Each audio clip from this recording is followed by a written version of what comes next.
Maghreb Orient Express, soyez les bienvenus avec nous sur le plateau de MOE sur TV5 Monde. Agnès de Sarthe, bonsoir, bienvenue à vous. Vous êtes écrivaine, votre nouveau livre Qui se ressemble est publié aux éditions Buchet-Chastel, collection La Résonante. Avec nous également Rachid Santaki, bienvenue. Bonjour. Vous êtes écrivain, auteur de polar et scénariste. Vous organisez depuis 2013 des dictées en public ouvertes à tous. Prochain Paris, une dictée géante et collective à Dubaï, aux Émirats Arabes Unis, le 17 janvier.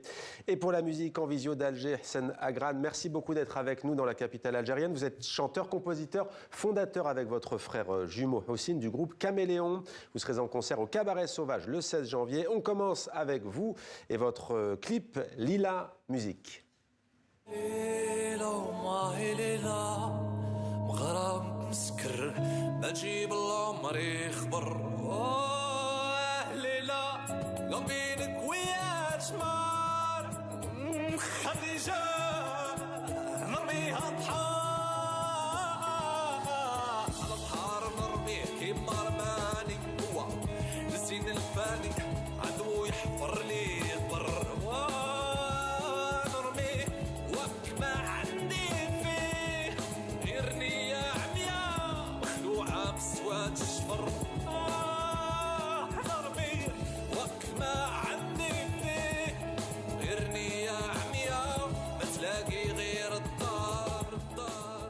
Lila du groupe Caméléon, Hsen Agran, que raconte cette chanson?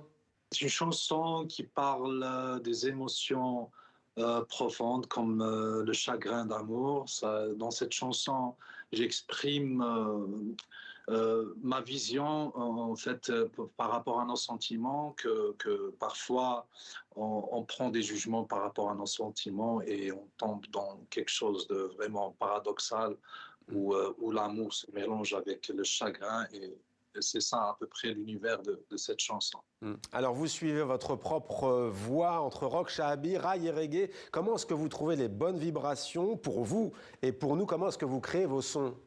Notre musique s'inspire bien sûr de shahabi, comme vous l'avez dit, de la racine de la musique algérienne. Notre musique travaille entre cette relation, ce rapport entre les racines de la musique algérienne et bien sûr notre présent, notre actualité.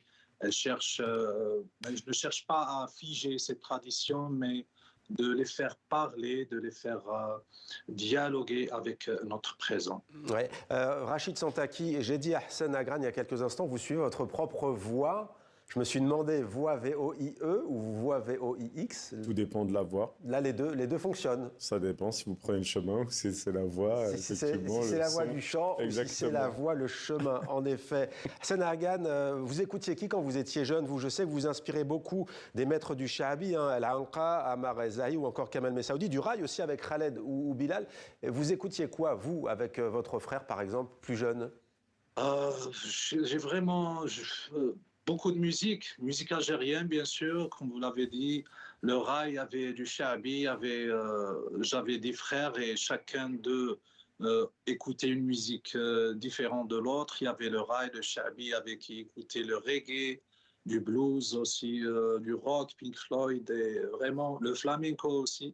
Donc, c'est tout un mélange de musique algérienne, orientale, occidentale. Et j'avais pas vraiment une préférence. Donc, et avec vous, il y a Reda Saïb à la guitare basse, Yanis Shakib Aïdja à la guitare électrique, donc Hsen Agran à la batterie et vous-même à la guitare et au chant. Alors, vous avez déjà en partie répondu à la question, notamment à la première. Le caméléon, on le sait, c'est un animal qui change de couleur au gré de ses humeurs. Pourquoi avez-vous choisi ce nom? Par rapport à notre musique, on ne cherche pas à s'enfermer dans des codes spécifiques du genre, on cherche à être libre de s'assumer, d'assumer ses racines et d'être libre, de voyager, d'évoluer. Et ça, la musique, notre musique, c'est ça, c'est le voyage entre les cultures, l'évolution, la transformation. comme un caméléon. Restez avec nous, Hsen. On vous retrouve dans quelques instants. La littérature à présent, ou plutôt la littérature et la musique. On va voir qu'elle est très présente, Agnès de Sarthe, dans votre nouveau livre. Alors, le précédent, dans le château des Rentiers, vous vous souveniez de vos grands-parents immigrés juifs venus d'Europe de l'Est. Cette fois-ci, dans Qui se ressemble, vous faites revivre votre grand-mère juive de Libye. Alors, il y a deux époques qui se côtoient. 1956 à Besançon, dans l'Est de la France, dans le département du Doubs. Il y a un jeune homme qui porte des chaussures en cuir et qui débarque d'Algérie. 6 octobre 1973, Paris, jour de Kippour. Une enfant de 6 ans et demi comprend confusément qu'une guerre vient d'éclater. Peut-être, pourquoi d'abord cette narration, ce choix de faire se télescoper ces deux époques? Parce qu'il était, pour rendre plus clair le trouble dans lequel est plongée la petite fille, ce jour de Kippour, qui est le jour de la déclaration de guerre de Kippour, mais qui a lieu dans une famille arabophone. Donc, pour qu'on comprenne que la petite fille est un peu stupéfiée par cette nouvelle, il faut qu'on retourne encore en arrière au moment où son père, à elle, arrive en France depuis l'Algérie, où il a grandi après être né en Libye. Donc, on va chercher du côté des racines pour expliquer ce que c'est que ce moment où l'identité explose pour cet enfant, puisque elle s'est toujours considérée comme arabe, puisque sa famille parle arabe, mais on lui dit, mais là on est en guerre. Avec les Arabes. Et d'ailleurs, lorsqu'il y a cette déclaration de guerre, guerre israélo-arabe, donc entre Israël et plusieurs pays arabes, j'aimerais lire cet extrait. Et moi, je vais manger. Tu vas manger un petit peu, mais ça n'a pas d'importance. Ce soir, personne ne fera attention aux assiettes. Pourquoi? Parce que c'est la guerre entre les Arabes et les Arabes. Non, la guerre entre les Arabes et les Juifs. Et nous, on est les Juifs, soupire-t-elle tristement, comme si elle venait de perdre quelque chose, un morceau de son identité. C'est un véritable choc pour cette petite. Oui, un choc d'incompréhension parce que c'est le principe de la guerre fratricide. Elle ne l'analyse pas. Mais c'est ça qu'elle vit, puisqu'elle a toujours eu l'impression d'appartenir à une culture et que là, parce que c'est la guerre, elle se dit « Ah, donc cette culture à laquelle je pensais appartenir, en fait, je n'y ai pas droit. » Mais une culture sans dissocier les deux, en fait, au fond. C'était la culture, voilà, la langue était l'arabe, la religion était juive, Voilà, mais c'était la culture orientale, avec la musique orientale, avec la nourriture orientale, avec le parler oriental. C'était une appartenance, mais... Alors cette grand-mère, elle vous rappelle Kalsoum, la diva égyptienne. D'ailleurs, sa chanson « Anta Omri »,« Tu es ma vie » est le fil rouge de votre livre. Pourquoi Kalsoum ? Kalsoum parce que, d'abord, je l'ai tellement entendu enfant que c'est comme si c'était, quand je suis retournée à ce jour de 1973, la bande originale de ses souvenirs, c'était Kalsoum, parce que c'était ce qu'on entendait à la maison. Alors bien sûr, il y avait aussi Farid El Atrache, il y avait Mohamed Abdel Wahab, il y avait d'autres chanteurs. Mais Anta Omri, c'était le tube, quoi. Donc, et puis nous, enfants, on le chantait en yaourt, on parlait pas arabe, mais il y a les yeux qui brillent, Rachid Santaki. Ça me rappelle mon enfance à Marrakech avec mon oncle, effectivement, Farid El Atrache. Ça vous, Alger aussi, c'est des noms, on imagine, qui vous parlent beaucoup, Kalsoum, Farid El Atrache. Bien sûr, c'est des pionniers, c'est des légendes. Des légendes. Et elle fait partie intégrante de ce livre, Kalsoum. Oui. Oui, parce qu'elle est aussi le relais dans ma communication avec ma grand-mère. Parce que moi, enfant, j'aimerais beaucoup parler avec cette grand-mère, mais elle parle un dialecte judéo-arabe et moi, je parle français. On ne partage pas le langage. Et comme pour l'approcher, je passe par cette grande artiste dont je comprends pas mieux la langue, mais je comprends sa musique, je comprends l'émotion qu'elle fait passer, et donc j'identifie ces deux femmes pour arriver à trouver un moyen de communication. Tu es ma vie, chante la femme à l'épaisse chevelure noire, maintenue en un chignon gonflé. Elle a un mouchoir à la main comme ma grand-mère, des lunettes fumées comme ma grand-mère. Elle parle arabe comme ma grand-mère.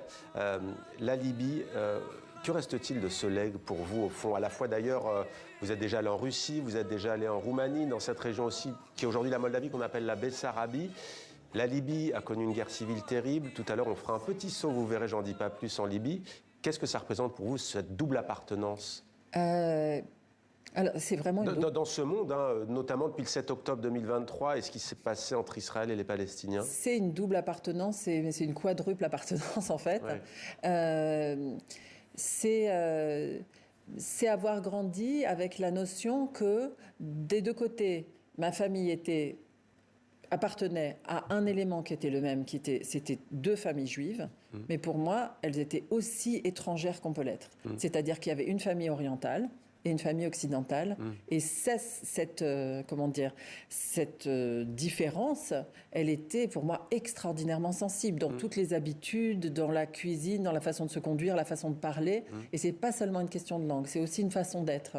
Et donc moi j'ai grandi en ayant vraiment l'impression d'appartenir à non pas à une culture, j'aurais pu grandir en tant qu'identifiée, alors je suis une petite fille juive, et voilà. Non. J'étais d'un côté russe et de l'autre côté arabe. Votre histoire me fait penser quelque part au livre de Sophie Bessis, l'historienne que vous avez lu, je le sais, et j'ai pensé à son livre. Elle démystifie un peu le concept judéo-chrétien. C'est vrai que judéo-arabe, c'est 2 mots qui paraissent totalement inassociables, alors qu'en fait, vous en êtes la preuve. En fait, c'est tout simplement juste l'histoire. Oui, c'est ça. C'est l'histoire des Juifs à travers le monde. Donc, ils sont parfois judéo-arabes, parfois ils sont judéo-russes, parfois ils sont judéo-allemands. Le yiddish, c'est quand même une langue qui est faite à partir d'hébreu. C'est l'autre langue qui résonne. Et d'allemand. Donc, c'est que des paradoxes. La Libye, il y a ce jeu de mots entre la Libye et l'apostrophe alibi. Et vous dites d'ailleurs que vous entendiez cette langue, vous demandiez si c'était la Libye, mais vous disiez la Libye de quoi, entre parenthèses, suspect de quoi. Ça, c'est la petite anecdote. Rachid Santaki, alors Libye, attention à l'orthographe. Libye, pour le coup, on parle de la Libye, c'est bien ça, et l'apostrophe. Le pays. Le pays, pour le coup, c'est l'arrosé arrosé, L majuscule I-B-Y-E. Mais je reviens sur l'orthographe. Je pense qu'il est important, c'est de connaître. Je dis souvent que les mots sont nos amis. Et un ami, on connaît son histoire. À partir du moment où vous connaissez l'histoire d'un mot, son origine, il est beaucoup plus simple de l'orthographier. Juste avant que j'oublie, il y a la musicalité aussi dans votre livre. On parle des mots avec les dictées, on va y venir. Vous l'avez déjà esquissé dans L'oreille absolue. Pourquoi toujours cette musicalité dans vos livres? Pourquoi ça vous tient à cœur? Je sais que dans votre famille, il y a quelques grands noms de la musique. C'est très important. La musique a toujours été très importante dans notre famille. Peut-être aussi parce que c'est un langage suprême, dans la mesure où c'est pas un langage c'est pas comme les langues qui peuvent séparer, c'est un langage qui unit. Un langage qui unit.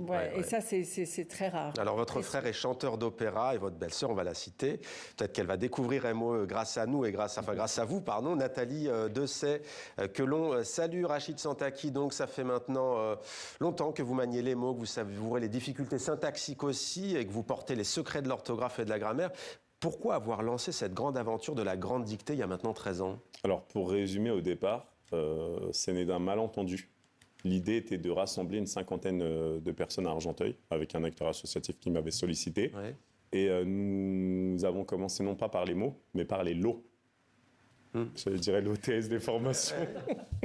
Et pour le coup, nous avions annoncé des lots incroyables pour les plus jeunes. Et nous sommes retrouvés, non pas à 50 participants, c'était l'audience estimée ou en tout cas espérée, mais avec 250 participants. Et le drame absolu, ce sont ces enfants qui entraient en classe de CP et qui ne savaient pas écrire et qui étaient venus pour les lots.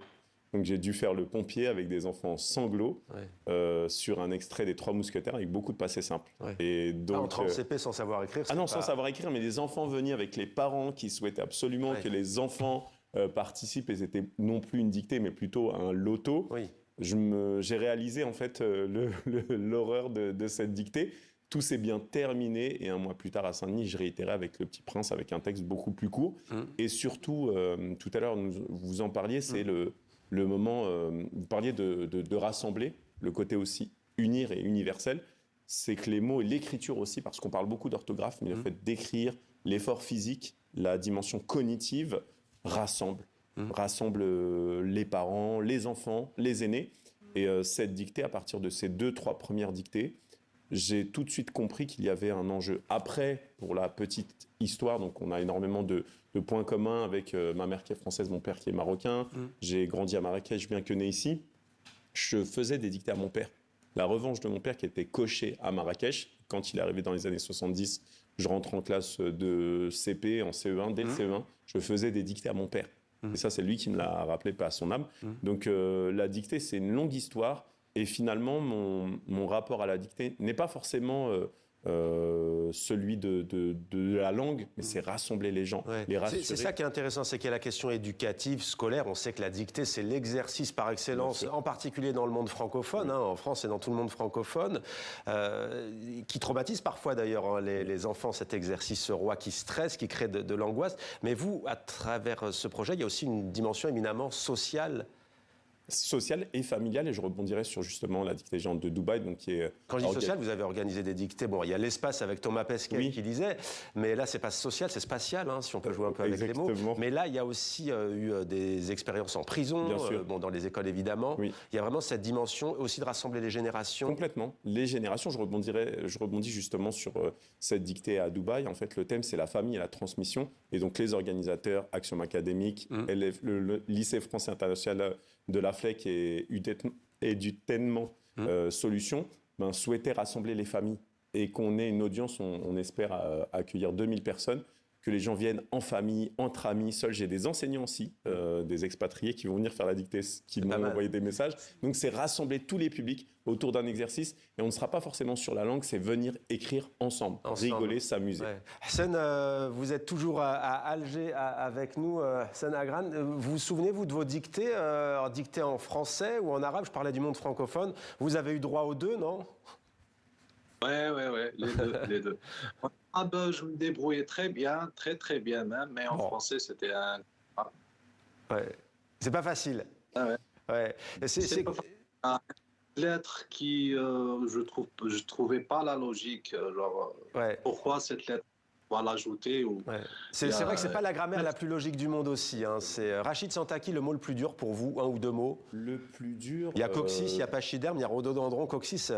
Non, coccyx, ça va, j'avais du mal à le prononcer. Je pense que je suis parti plutôt sur les pièges, vous savez, les verbes pronominaux, etc., où parfois on va se prendre les pieds dans le tapis. Après, forcément, en fonction du champ lexical, vous faites des erreurs. Donc, si vous utilisez des mots de médecine, etc., voilà, après, de se tromper, ça nous permet d'apprendre. Je le dis souvent. C'est vrai. Agnès de Sarthe, rassurez-moi, la dictée, vous étiez incollable, non? Pas forcément. Non, j'étais très mauvaise, mais j'adorais ça. Ah bon?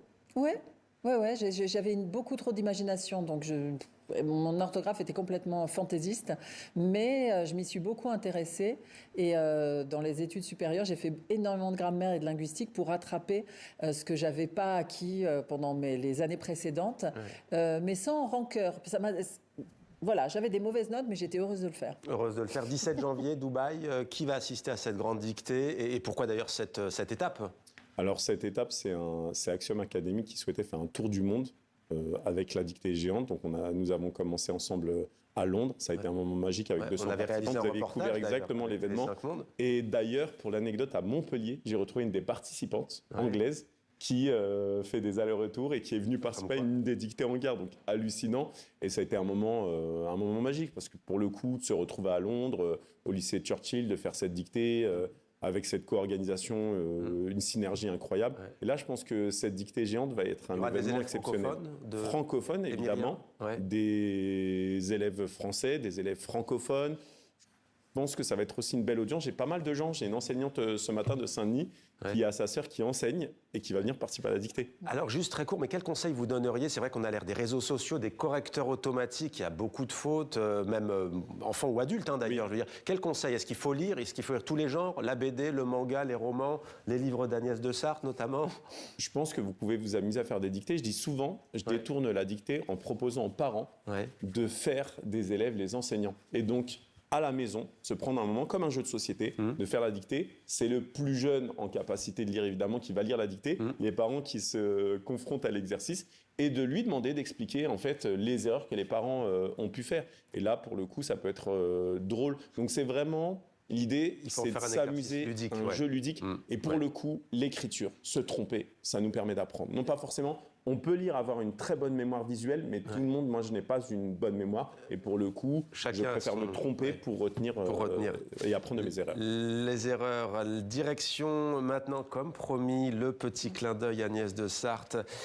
C'est une bonne nouvelle qui nous vient de Libye. Elles sont plutôt rares, disons-le, dans ce pays d'Afrique du Nord. Le musée national libyen de Tripoli a rouvert ses portes. Il était resté fermé 14 ans pendant la guerre civile.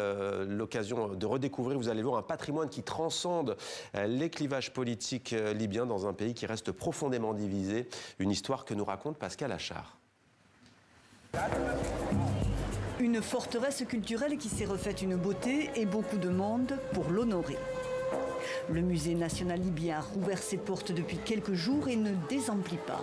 Plusieurs générations au rendez-vous, venues pour la plupart en famille. Je suis venue avec ma mère au musée pour en apprendre davantage sur notre histoire et savoir ce que je vais faire pour notre avenir. Je veux qu'elle voie notre histoire et comprenne que nous ne sommes pas dépourvus d'histoire ou de civilisation, car beaucoup ignorent que notre pays a une histoire qui remonte à des milliers d'années. Peintures rupestres, antiquités gréco-romaines, joyaux des dynasties ottomanes et autres trésors, comme cette momie d'enfant vieille d'environ 5400 ans, provenant d'un site antique dans le sud du pays. Un fascinant voyage dans un décor flambant neuf, 10 000 m², 5 millions d'euros d'investissement et 4 étages lumineux. Façon de rallumer la flamme patriotique, mais aussi de faire oublier la période trouble qui perdure. Depuis le renversement de Mouammar Kadhafi en 2011, deux gouvernements rivaux se disputent le pouvoir, un basé ici à Tripoli reconnu par l'ONU et l'autre à Benghazi à l'est.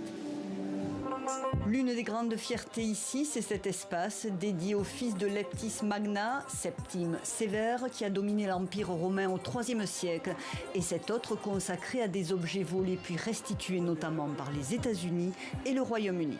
La Libye, comme d'autres pays, a souffert du pillage des objets archéologiques et l'État libyen a fait beaucoup d'efforts pour récupérer ces biens culturels.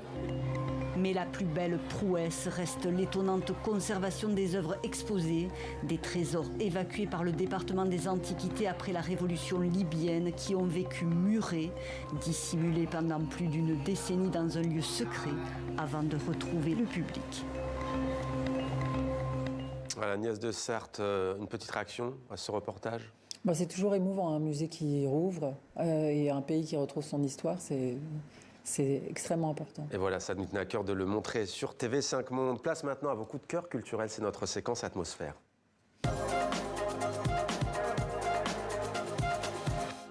Hassan Agran du groupe Caméléon est à Alger avec nous depuis le début de l'émission. Vous avez choisi de la musique sahraoui, le desert blues, un style que vous affectionnez. Et parmi les précurseurs et même les parrains, on pourrait dire, de ce style musical, il y a Tinariwen. On écoute cet extrait.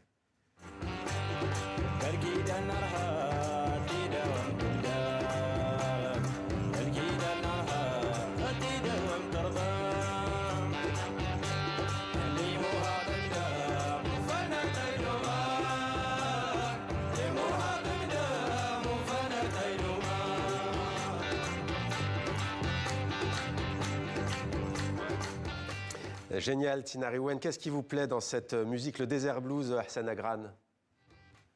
La musique, l'ambiance, d'être émergé dans cette sensation d'hypnose, les sonorités, ce sentiment de... Genre, il n'y a pas l'excitation, mais on est transcendé, quoi, presque. Ouais, un équilibre. Ouais.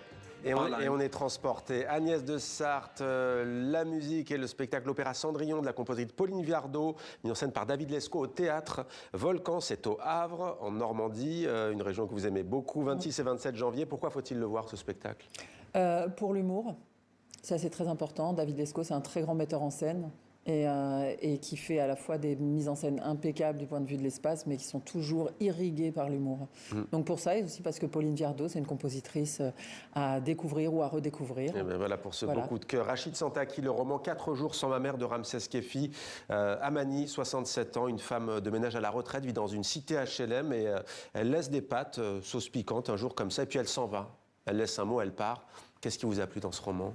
Je connaissais Ramsès Kefi en tant que journaliste. J'appréciais déjà ses sujets. Et là, en tant que romancier, son premier roman, c'est un roman à découvrir absolument captivant. Et donc voilà. Ouais, qui donne la voix au chapitre à ces femmes. Exactement. Et qui laisse un père de famille, on n'en dit pas plus, et son fils désarçonné. Exactement. Merci beaucoup Rachid Santaki, merci à vous Agnès de Sarthe, et merci Sen Agran et à tout le groupe Caméléon d'avoir été avec nous dans Maghreb Orient Express. Merci à vous d'être fidèles à MOE. On ne s'en lasse pas, on va se quitter en musique avec la chanson de Caméléon qui s'appelle Win Yemshi Zin, où se trouve la beauté. Musique.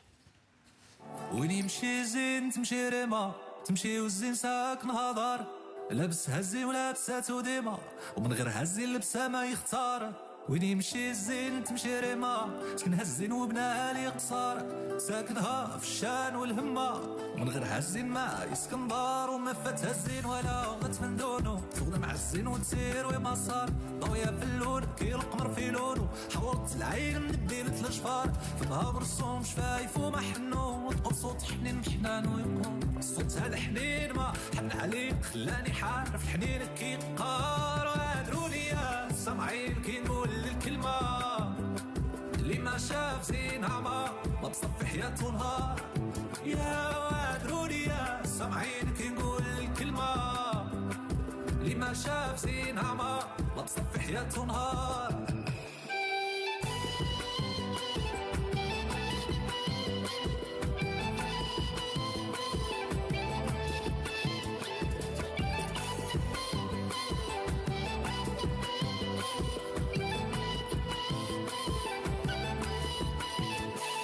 وين يمشي زين تمشي ريما سكنها الزين وبناها لي قصار ساكنها في الشان والهمة من غير هزين ما يسكن دار وما فات هزين ولا غدت من دونو تخدم مع الزين وتسير وما صار ضوية في اللون كي القمر في لونو حورت العين من الديل الجفار